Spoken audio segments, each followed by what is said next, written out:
Sikiliza mtoto wa Mungu aliyeko hapa.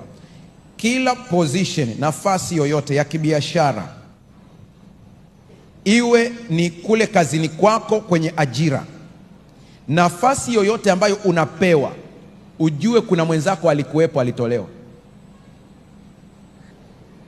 Umeenda umeweka kibanda pale hapa Mwenge, watu wamejenga vibanda vyao, ukajenga vibanda vyako, ukaweka bidhaa zako hapo unauza. Mteja anapotoka akija kununua kwako, ujue kwamba kuna mtu mwingine na bidhaa kama wewe, na wakati mwingine bora kuliko, lakini akaja akanunua wapi? Kwako. Usije ukasahau hilo.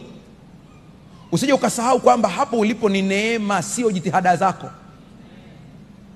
Usije ukajiona mjanja, ukasema mimi najua kuhandle vizuri wateja. Kuna mtu anajua kuhandle vizuri wateja lakini bado wakanyagi pale.